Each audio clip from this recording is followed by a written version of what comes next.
Hi అండి. Juice చేసిన తర్వాత మిగిలిన పల్ప్‌ని ఏం చేయాలి? ఎలా యూజ్ చేయాలి? చూపించండి సిస్టర్ అని ఒకరు కామెంట్ చేశారు. ఆ పల్ప్‌ని వేస్ట్ చేయాల్సిన అవసరం లేదండి. ఎలా యూజ్ చేయాలో చూపిస్తాను రండి. సో, ఇవాళైతే నేను బీట్రూట్, క్యారెట్ జ్యూస్ చేశాను. ఈ జ్యూస్ మనం కొంచెం మెత్తగా జ్యూస్ చేసుకుంటే మిక్సీ గాని పట్టుకుంటే ఆల్మోస్ట్ పల్ప్ అంతా జ్యూస్‌లోకి వెళ్ళిపోతుంది. కొంచెం మిగులుతుంది. ఆ పల్ప్‌ని ఎలా యూజ్ చేయాలి అంటే మన బాడీకి స్క్రబ్బర్ లాగా యూజ్ చేసుకోవచ్చు. అంటే చేతులకి గానీ, ఫేస్‌కి గానీ ఇలాగ 10 మినిట్స్ మసాజ్ చేసుకొని వాటర్‌తో క్లీన్ చేసుకుంటే చూడండి స్కిన్ గ్లోగా కనిపిస్తుంది.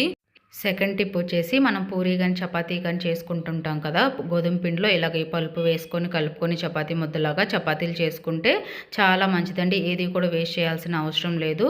ఈసారి ఎండలు ముందుగానే స్టార్ట్ అయిపోయాయి కాబట్టి జాగ్రత్తగా ఉండండి. బాడీ డీహైడ్రేట్ కాకుండా ఎక్కువ వాటర్ కంటెంట్ కావాలి కదా బాడీకి. సో, ఇలా జ్యూసెస్‌గా కానీ నార్మల్ వాటర్ గానీ ఎక్కువ తాగుతూ ఉండండి.